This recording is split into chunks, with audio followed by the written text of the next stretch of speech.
안녕하십니까. 창업을 가르치는 최정일입니다. 오늘은 제1주차 1교시 한국경제 및 중소기업 현황 공부하겠습니다. 공부하기 앞서 교재 간단히 소개하겠습니다. 제목은 창업의 이해고요. 최정일 저자 집강, 도서출판은 상학당입니다. 학교 서점에서 그리고 인터넷 구매 가능합니다. 제1주차 공부하기 앞서서 오늘 이 시간 준비하기 내용들인데요. 강의 주제는 경제활동 인구에 대해서 살펴보고요. 그 다음에 소득 간 불균형이 무엇인지 또 살펴보고 우리 대한민국의 GDP 성장률 동향 한번 보도록 하겠습니다. 세부 내용으로는 실업률이 무엇인지, 고정률, 진위계수, 소득 5분위 배울 등등 용어에 대해서 우리가 살펴보고요. 또 경제 성장률, 의미, 저출산, 고령화에 대해서 보도록 하겠습니다. 먼저 실업률 동향 살펴보겠습니다. 전체 실업률이 있고 청년 실업률이 있어요. 위에 빨간 건 청년 실업률이고요. 밑에 파란 선은 전체 실업률을 나타내고 있습니다. 2010년도부터 2017년도까지 추이를 쭉 살펴놨는데요. 전체 실업률에 비해서 청년 실업률이 좀 많죠. 2017년도 언저리에는 거의 10% 육박하는 그런 양상 보이고 있습니다. 그래서 지난 2010년도 이후, 12년도 이후 전체 실업률에 비해서 청년 실업률의 비율이 급속히 증가하면서 2017년도에는 거의 10% 근접하는 이런 모습 보였습니다. 이것은 제가 교재는 없으나 여러분께 좀 더 현실감을 나타내기 위해서 보여드리기 위해서 가장 최근 동향을 제가 밑에 출처 있죠? 출처에서 제가 이 그래프를 몇 개 가져왔어요. 위에 있는 그래프가 실업률 추이입니다. 2020년도 9월부터 2021년도 6월까지 최근의 추이예요. 실업률이 대략 한 3%대? 근데 이제 남자가 조금 더 실업률이 많은가요? 3.7. 2020년 9월에 보니까 전체 실업률은 3.6%인데 남자가 좀 더 많죠? 3.7, 여자가 3.4% 이렇게 나타내고 있습니다. 그리고 가장 심했던 데가 2021년도 1월 달이군요. 아마 코로나가 가장 심했을 때입니까? 겨울을 지나면서 경기가 좀 안 좋았었나요?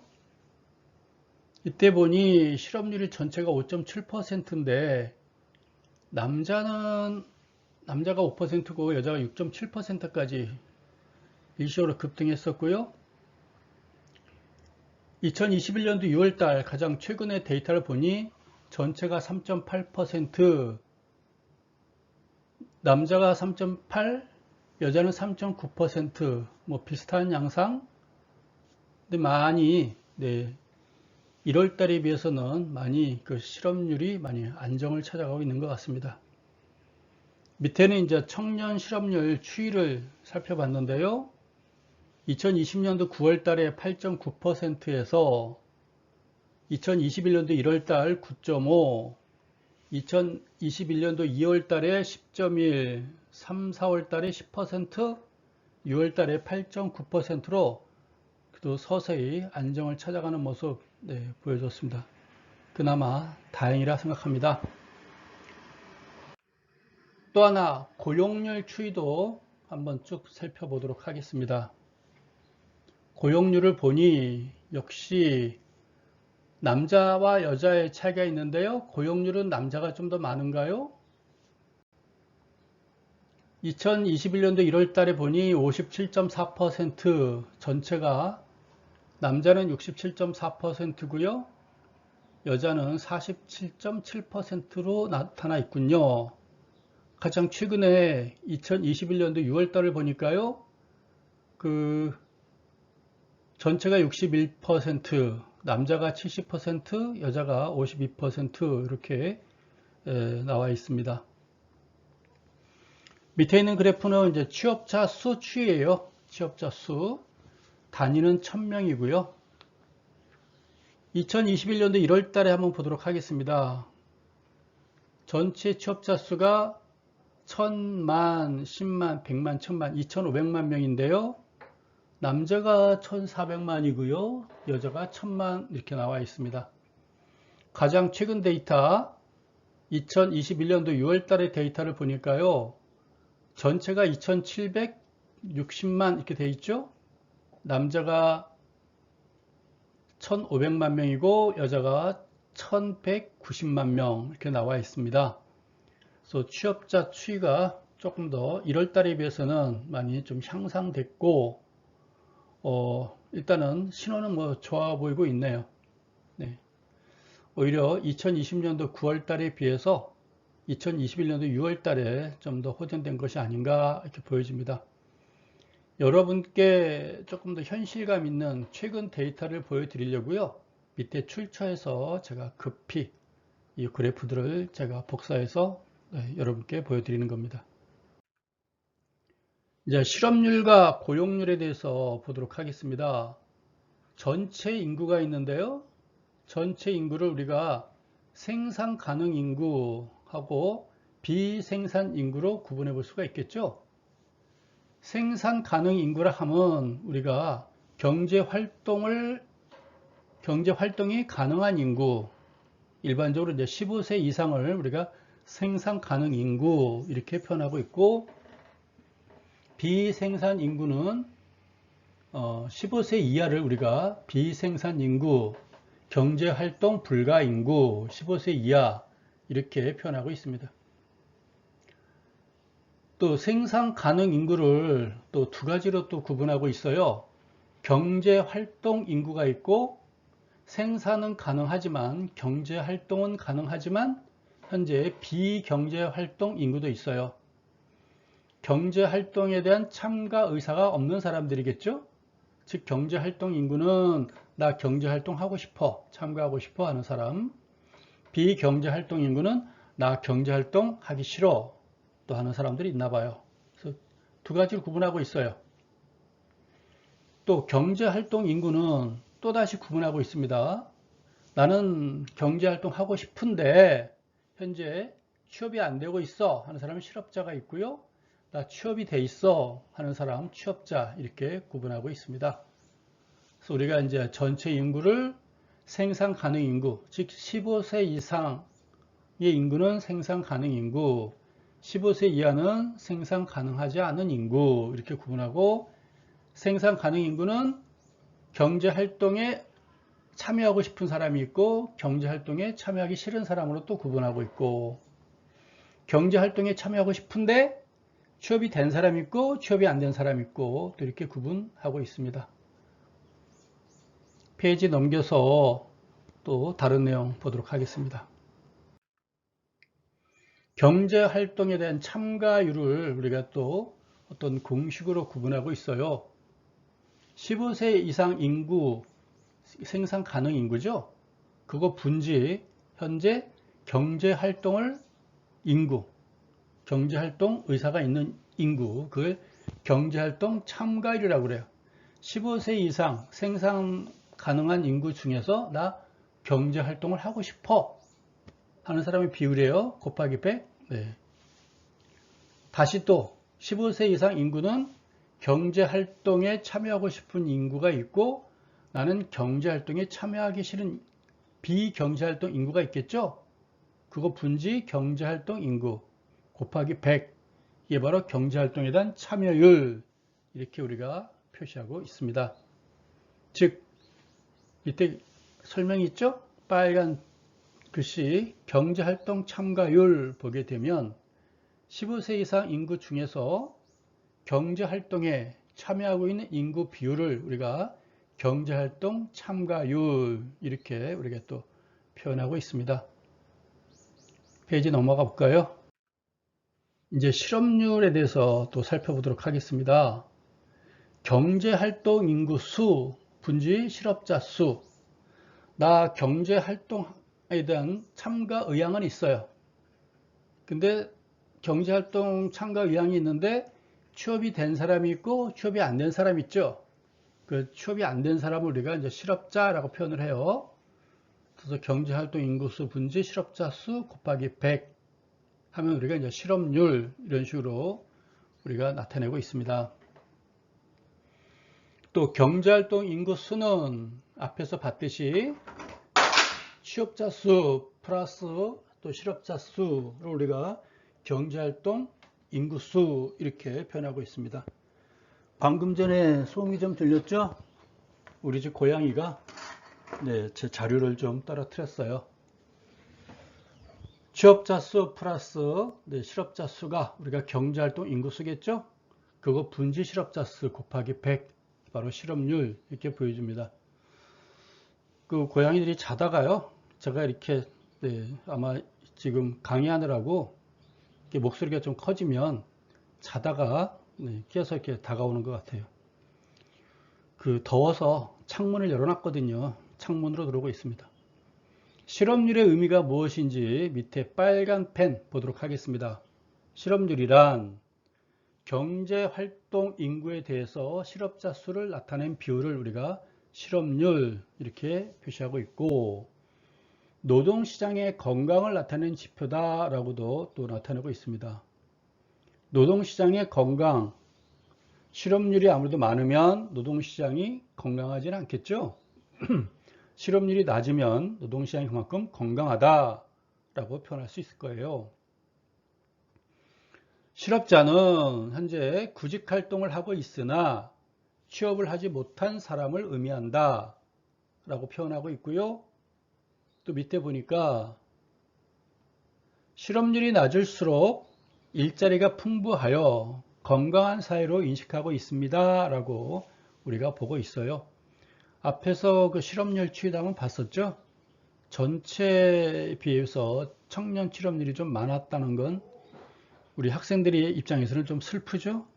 대략 한 7%에서 9%, 뭐 10% 내외로 뭐 오락가락 하는 걸로 보여집니다. 좀 현실감이 좀 없나요? 페이지 넘겨서 또 뭐 있나 보도록 하겠습니다. 이제 고용률에 대해서 보도록 하겠습니다. 고용률이라 하면 생산활동 가능 인구 수 분지 취업자 수를 우리가 고용률 이렇게 표현하고 있어요. 물론 곱하기 100 해야 퍼센트로 나오겠죠. 그러면 또 취업률은 경제활동 가능 인구수 분지 취업자 수를 우리가 취업률 이렇게 표현하고 있어요. 생산활동 가능 인구수는 앞에서 우리가 15세 이상이 생산활동 가능 인구수였죠.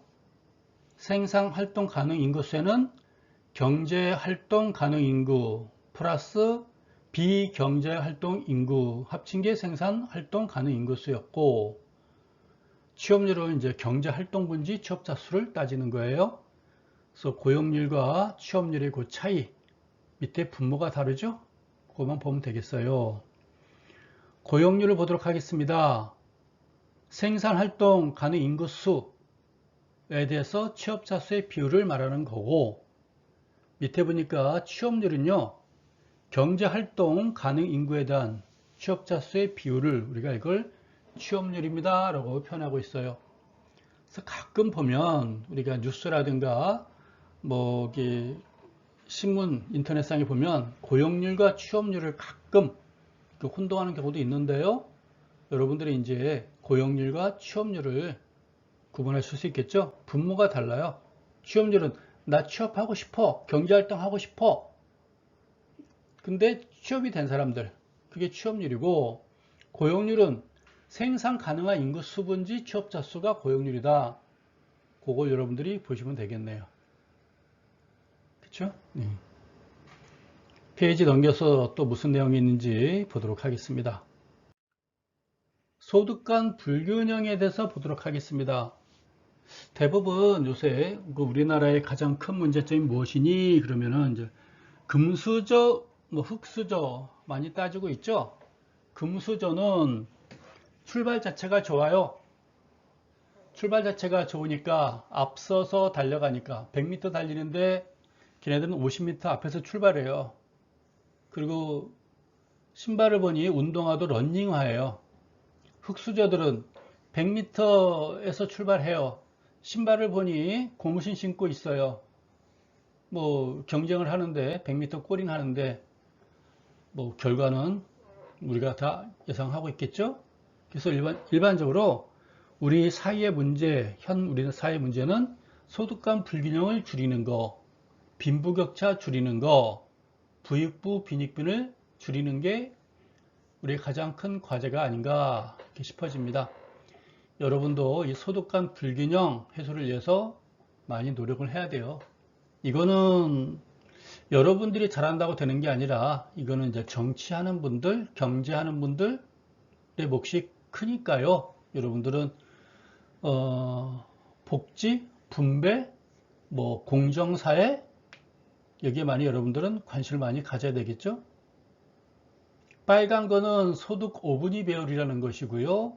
밑에 파란 거는 진위 개수를 나타내고 있는 거예요.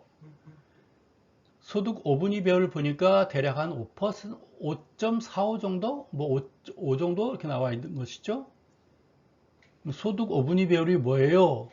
또 다음 장에 나오니까 굳이 서둘지 마세요. 자세하게 여러분께 설명을 해드릴 거예요. 진위 개수도 보니까 한 3 정도 나와 있네요. 3 정도 나와 있습니다. 1990년도부터 쭉 증가하다가 2012년도까지 증가하다가 2012년도 이후부터는 조금 지금 꺾여서 내려오고 있는 그런 과정으로 보면 되겠습니다. 2020년도, 2021년도에는 지금 약 0.3 가까이 좀 내려온 걸로 있어요. 좀 조금씩 수치가 작아지고 있어요. 작을수록 좋은 겁니다. 그럼 진위계수가 무엇인지 여러분께 설명드리도록 하겠습니다. 우리가 로렌츠 곡선이라고 그래요. 로렌츠 곡선. 밑에 이거 보게 되면 X축이 있고요. 인구 누적 비율 X축이 있고 Y를 보니까 소득 누적 점유율이라고 되어 있나요? Y축. 네, Y축이 있어요. 그래서 일반적으로 인구가 증가하면 소득이 똑같이 증가하는 게 좋아요. 인구가 증가하면 소득이 똑같이 증가하는 게 좋아요. 이렇게 인구가 쭉 증가하게 되면 소득이 같이 증가하는 게 좋다 그 말이에요. 이렇게 인구가 증가하면 가장 바람직한 거는 소득이 같이 증가하는 게 제일 바람직해요. 이런 식으로. 그래서 가장 이상적인 거는 인구가 많으면 많을수록 이렇게 똑같이 증가하는 게 가장 바람직한 사회예요. 바람직한 사회. 이렇게 비례곡선으로 쭉 올라가는 거. 근데 보니까 인구는 증가하는데 이렇게 비례곡선으로 간다는 얘기는 여기 있는 일부의 사람들이 많은 재산을 가지고 있다라고 보면 되는 거겠죠. 여기 수많은 사람들이 가지고 있는 재산인 요거밖에 없는데 일부 사람들이 많은 재산을 가지고 있다라고 보는 거예요. 그래서 그 A가 있고 B가 있는데요. A라는 공간이 작으면 작을수록 좋아요. 즉 앞서 했듯이 요게 제일 좋은 거예요. 네. 요 직선, 비례곡선으로 가는 게 제일 좋은 곡선. 이거는 이제 빈부 격차가 없는 사회를 이렇게 말하는 거겠죠. 이해가시죠? 그래서 이걸 우리가 로렌츠 곡선이라고 그래요. 이렇게 곡선을 우리가 로렌츠 곡선입니다 라고 우리가 표현하고 있어요. 로렌츠 곡선, 진위계수는 로렌츠 곡선으로 소득 불균형 정도를 파악하기 위한 지수가 바로 진위계수입니다 라고 말하고 있어요. 인구의 누적 비율과 소득의 누적 점유율 사이에 상관관계가 있어요. 인구의 누적 비율과 소득 점유율의 소득 누적 점유율 간에 서로 상관관계를 보여주고 있어요. 이렇게 말하고 있어요. 소득 분배가 완전히 평등하면 로렌츠 곡선의 기울기가 1로 돼요. 앞서 말했듯이 이렇게 되면 기울기가 1이죠. 비례관계이기 때문에. 가장 이상적인 바람직한 사회가 되겠죠. 근데 소득 분포가 완전 평등해서 멀어질수록 곡선의 형태로 표시가 되는 거예요.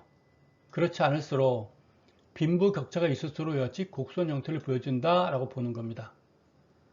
따라서 그림에서 진위 개수는 a 플러스 b분지 a의 공식으로 산출돼서 0과 1 사이의 값을 나타내고 있어요. 분모가 a 플러스 b면 요 전체 삼각형의 넓이가 되는 거겠죠. 그렇죠? 전체 넓이가 되는데 분자가 a가 되는 거잖아요. 그렇죠? 그래서 일반적으로 a가 비례가 되어버리면 0이 되는 것이고 a가 이쪽에 붙어버리면 1이 되는 거겠죠. 그래서 일반적으로 진위 개수는 0과 1 사이에 존재한다라고 보는 거예요. 완전 평등하면 제로고요. 완전 불평등이면 우리가 이제 1 값이 0.4를 넘으면 매우 불평등해요. 이렇게 이야기하고 있어요. 불평등해요. 네. 따라서 0.4 이상이면 매우 불평등한데 현재 우리나라는 0.3 정도 보여주고 있어요. 그래서 뭐 완전 이렇게 매우 불평등한 상태는 아니고 한때 0.35까지 갔으나 서서히 지금 0.3 또는 이제 0.2점대로 서서히 안정을 찾아가는 그런 상태로 이렇게 보면 되겠습니다. 그래서 여러분들은 요 로렌츠 곡선을 좀 줄이는 과정, 값을 줄이는 데 역할을 좀 해야 돼요. 그러기 위해서는 소득이 공정해야 되고요. 분배가 잘 이루어져야 되고요. 그렇게 돼야 됩니다. 우리가 말하는 공정사회를 이루도록 여러분들이 많이 노력하시기를 바랍니다. 이제 소득 5분위 배열에 대해서 설명드리도록 하겠습니다. 소득을요, 5개로 분배를 해요. 전 국민을 이게 5등분 하는 거예요. 소득에 따라서. 이렇게. 그래서 1등분, 2등분, 3등분, 4등분, 5등분 이렇게 구분하는 거예요. 소득이 제일 많은 상위계층, 소득이 제일 많은 20%, 소득이 제일 없는 20%, 제일 하위계층. 똑같이 이제 반으로 나누는 거, 5등분 하는 거죠. 이렇게 5등분 하는 겁니다. 네. 하위 20%, 그 다음에 20%. 이게 중간층이겠죠? 중간계층. 맨 최상위 계층, 그 다음 계층. 이렇게 구분하고 있어요. 그래서 소득 5분위 배열은 5분위 계층을 1분위 계층으로 나눈 값입니다. 요 소득을 하위 20% 사람들과 나눈 거예요. 이 사람들이 앞에서 우리나라 소득 5분위 배열을 보니까 한 5.5 정도 나왔죠? 5.5 정도 나온 것 같아요. 이 사람들이 하위 계층이 1년에 연봉이 1,000만 원이면 1년이 1,000만 원 번다. 그러면 왜 상위 20%는 연봉이 5,500 이렇게 말할 수 있는 거겠죠. 5.5배다 이렇게 표현하고 있는 겁니다. 진위 개수와 함께 국민소득의 불평등 정도를 나타내는 지표인데요. 진위 개수는 모든 정보를 이용하지만 소득 5분위 배열은 소득 5분위와 1분위만 사용하는 거예요. 진위 개수는 모든 국민을 다 계산해 냈지만 소득 5분위 배열은 상위 계층 20%와 하위 계층 20%만 우리가 계산해 넣는다 라고 이해하면 되겠습니다. 따라서 소득 5분위 배열은 하위 20% 분지 상위 20%, 즉 1분위 평균 소득과 5분위의 평균 소득으로 이렇게 우리가 계산 나누고 있는데요. 앞에서 보니까 한 5.5 정도 이렇게 대한민국은 이제 나오고 있습니다. 라고 보는 것입니다. 역시나 이것도 수치가 작으면 작을수록 좋은 거겠죠. 소득 5분위 배열의 의미는 이론상으로 1부터 무한대까지 표시가 가능해요. 1이란 얘기는 상위 20%와 하위 20%가 거의 소득이 비슷하면 1이 되는 거고, 하위 20%는 소득이 거의 없는데 상위 20%는 엄청 많아요. 그럼 무한대까지 나올 수도 있다. 그런 얘기겠죠. 글쎄요, 이제 저기 이제 좀 후진국에 가게 되면 이럴 수 있겠죠. 어느 나라를, 특정 나라를 제가 뭐 예를 들 수는 없고요. 그렇습니다. 예를 들 수가 있는데, 뭐 아프리카에 있는 나라라든가 뭐 그런 거 아니겠어요. 네. 하위 20%는 소득 자체가 없겠죠. 거의. 그냥 자급자족 정도? 근근히. 네. 근데 상위는 소득이 많겠죠. 네. 부정부패를 많이니까 부정부패 있는 나라로 보면 되겠네. 소득 분배가 완전 균형한 상태의 경우에는 일로 나타나고, 값이 크게 나타날수록 국민소득의 불균등 정도가 커지게 됩니다. 라는 걸 의미하고 있어요. 그래서 우리는 현재 우리 대한민국 5.5인데요. 여러분들이 이걸 좀 더 줄이는데 좀 역할을 좀 해주시길 바랍니다. 넘어갈게요. GDP 성장률 동향에 대해서 보도록 하겠습니다. 70년대부터 해가지고 2016년도까지 쭉 있는데요. 70년대는 보니까 뭐 14.8%, 80년대도 13.2%, 뭐 12%, 뭐 10% 그랬어요. 90년대 접어들면서 뭐 10%대 왔고, 이때도 11%대 있었는데요. 2000년에 넘어서면 또 7%, 5%, 뭐 6% 하다가 2010년도 이후부터는 지금 이제 한 자리 숫자로 내려왔죠. 뭐 3% 이렇게 나오고 있어요. 참고로 2019년도에 2.2%고요. 2020년도에는 코로나로 인해서 마이너스 보였어요. 이 정도도 마이너스 0.9는요. 아마 OECD 국가 중에서 가장 좋은 수익률이에요. 나머지 나라는요. 마이너스가 더 커요. 근데 왜 갈수록 이렇게 줄어들어요? 라고 이렇게 말할 수 있죠. 이거는 여러분들이 지금 다 20대 초반이죠? 지금 여러분들이 키 좀 크고 싶죠? 키 크다고 여러분들이 많이 먹으면 위로 가는 게 아니라 옆으로 가요. 왜일까요? 성장기가 지나서 그래요. 성장기가 지나서. 그럼 이때는 뭐예요? 우리나라가 성장기였어요. 성장기. 70년대, 80년대, 뭐 90년대까지만 해도 우리나라가 성장기였었어요. 물만 먹어도 커요. 여러분도 한참 성장기 때, 사춘기 때입니까? 초등학교 한 10살 때부터 15살? 이때가 성장기입니까? 남학생들은 10살 때부터 언제까지인가요? 한 16, 17살 때까지 가나요? 네, 그때가 성장기죠. 그때는 물만 먹어도 키가 크잖아요. 이때는 우리 대한민국이 성장기 때라서 많이 큰 거예요. 네. 이제는 성장을 다 해가지고요. 암만 노력해도 한계가 있어요. 그리고 이때 출렁거린 건 뭐예요? 이때 뭘 것 같아요? 1980년도 같아요. 서울의 봄. 79년도에 박정희 대통령이 암살당하고 1980년도 서울의 봄이 오고 전두환이 쿠데타가 있고 좀 시끌시끌했죠. 그때 마이너스 1.7%가 나온 적이 있었고, 이거는 1997년도 같아요.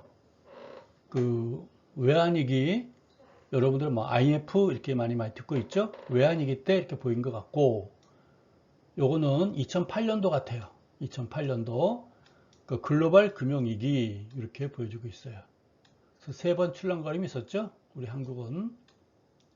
그건 한국만 이런 경우가 있었고, 이거는 뭐 세계적으로 영향이 있었으나 외환위기 때는 우리 한국이 특히나 더 심하게 독감에 걸린 그런 상황이었다라고 보여집니다. 그래서 경제 성장률이 점점 낮아지는 건 그 성숙기를 지났기 때문에, 성장기를 지났기 때문에 그러는 거다라고 이해하시면 돼요.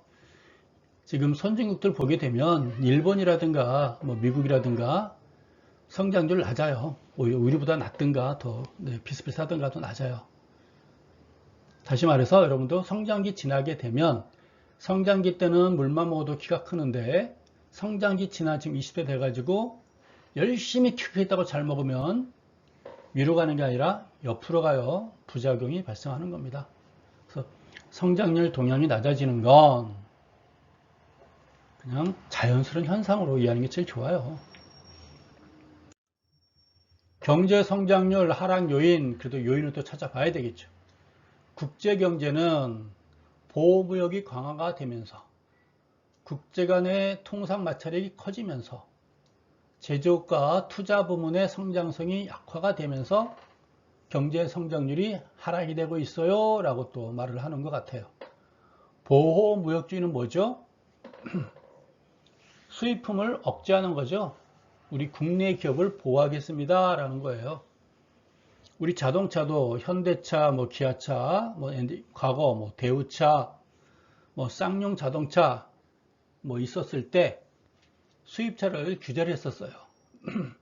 수입을 하더라도 관세를 높이 매겼죠. 3천만 원짜리를 그 나라에서는 3천만 원짜리를 우리나라가 수입하게 되면 5천만 원, 6천만 원, 7천만 원 해버리는 거예요. 관세를 막 매겨버리는 거예요. 왜? 우리 국내에 자동차, 현대차, 기아차, 쌍용 대우차를 보호하기 위해서 그런 거예요. 국가 간 통상 마찰이 심화가 되고 있고 제조와 투자 부분의 성장성이 약화되고 있기 때문에 전 세계적으로 경제 성장률이 하락되고 있어요 라고도 말하고 있고요. 국내 경제적인 측면에서는 기업에 대한 투자 의욕이 부진, 혁신 능력 저하, 신성장 산업 부재, 이것도 하나 또 요인으로 꼽고 있는 것 같습니다.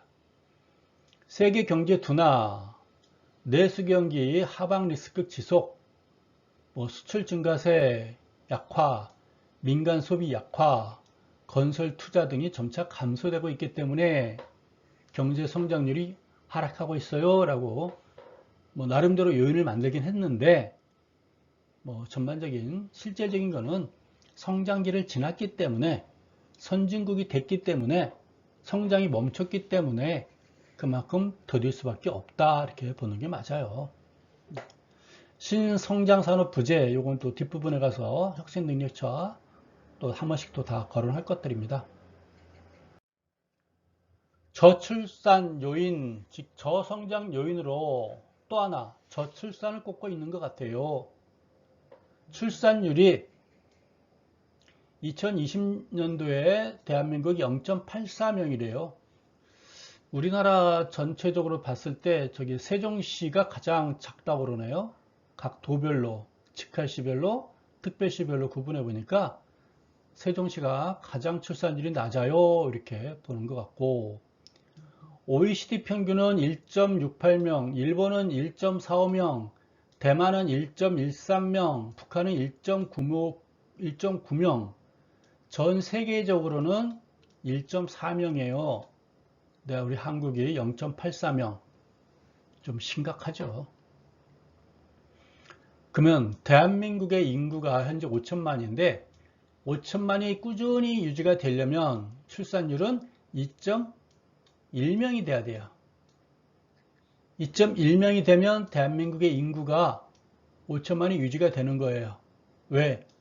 남자, 여자 두 사람이 만나서 결혼했죠. 그럼 여기서 2.1명이 태어나야 돼요.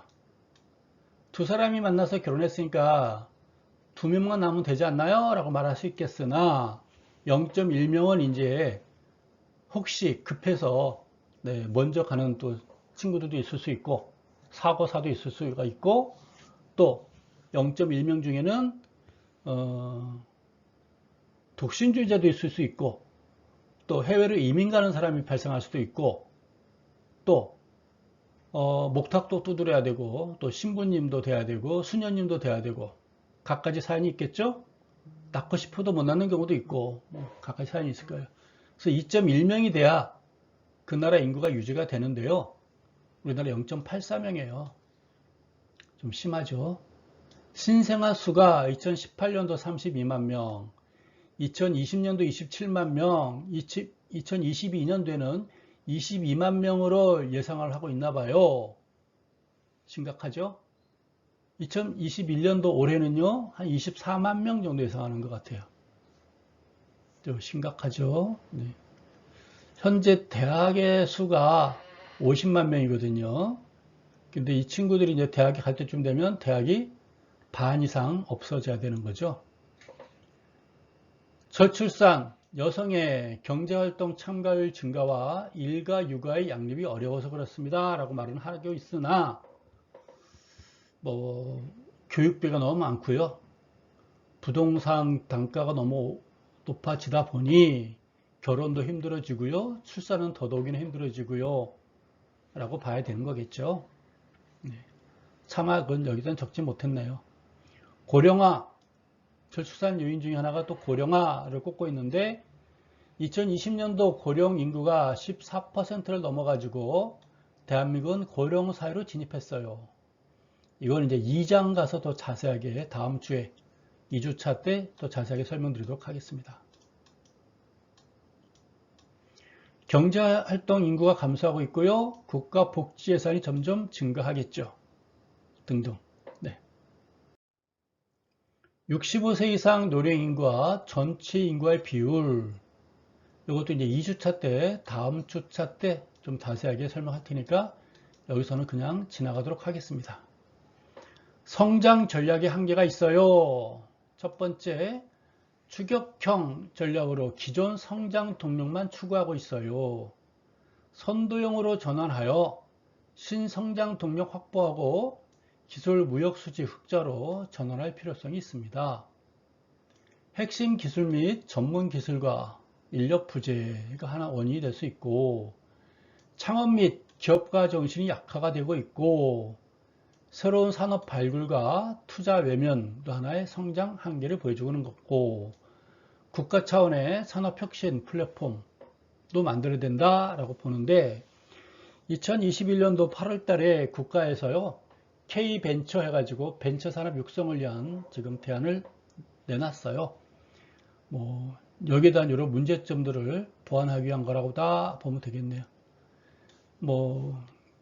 K팝, K드라마, K뷰티, K푸드에 이어서 이제 뭐라고요? K벤처 가 필요합니다라는 것을 역설한 것 같습니다.